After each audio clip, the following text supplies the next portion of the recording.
Guys, kalian udah lihat berita ini belum soal seorang mbak-mbak yang memperkaos mbak-mbak guys? Nge-like kan kalian? Sini aku ceritain ya. Ya seperti judulnya guys, ada seorang wanita memperkaos janda di Mojokerto. Korban diancam pakai pisau cutter guys. Jadi kisah yang cukup bikin merinding ini berawal dari seorang mbak-mbak asal Bandar Lampung yang berinisial DS ini berusia 33 tahun berkenalan dengan seorang janda asal Mojokerto yang berusia 35 tahun guys. Nah, kedua mbak-mbak ini berkenalan di media sosial guys ya, dan singkat ceritanya hubungan mereka ini semakin intens berkomunikasi begitu gitu ya. Akhirnya Mbak DS ini mulai merasa bahwa di antara mereka ini ada hubungan emosional yang spesial gitu guys ya, spesial nggak pakai telur tapi ya. Nah, akhirnya berdasarkan keyakinan itu Mbak DS ini memutuskan untuk berangkat dari Bandar Lampung ke Mojokerto guys untuk menemui si Mbak MZ ini ya. Nah, perjalanan Mbak DS dari Bandar Lampung ke Mojokerto ini alhamdulillahnya berjalan lancar guys ya, tanpa hambatan apapun. Kita skip aja lah ya. Kita langsung aja ke ujuk-ujuk Mbak DS ini udah sampai di Mojokerto guys ya. Nah, akhirnya Mbak MZ ini menemui Mbak DS ini di salah satu kamar kos-kosan gitu guys. Jadi Mbak DS ini effort banget ya, dia sampai nyewa kos-kosan gitu guys dalam aksinya mengubur janda ini ya. Nah, singkat cerita setelah Mbak MZ ini sampai di kos-kosan yang dimaksud, di lokasi gitu ya, di kamar yang disewain oleh Mbak DS ini gitu ya.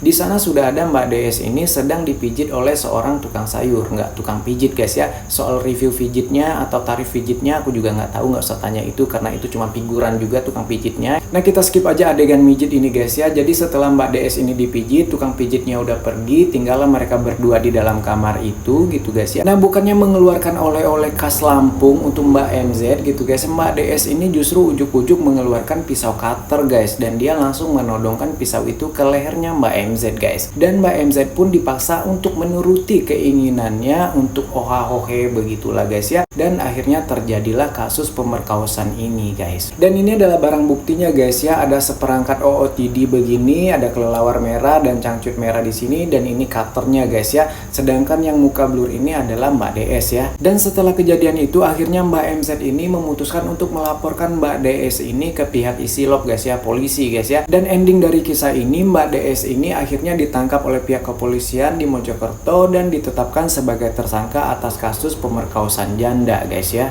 Jadi begitu guys ya berita duniawi kita kali ini. Di sini yang aku tegaskan, kok bisa gitu ya Mbak DS ini sebut D itu gitu ya, kok bisa menggasak janda sih Mbak? Tapi terlepas dari berbagai pertanyaan di isi kepala kita yang berisik ini guys ya, kita jadikan kasus ini sebagai pembelajaran aja bahwa pelaku kejahatan pemerkosaan seperti ini gitu ya nggak melulu laki-laki, bisa juga bude-bude ya. Gimana menurut kalian dengan kasus yang satu ini guys? Apa udah cukup bikin pala kalian keleyengan setelah kemarin kita dihebohkan dengan kasus Sister Hong gitu ya? Sekarang kita disuguhkan dengan berita tandingannya nih, kasus si bude-bude ini. Emang boleh sebude ini menggasak janda?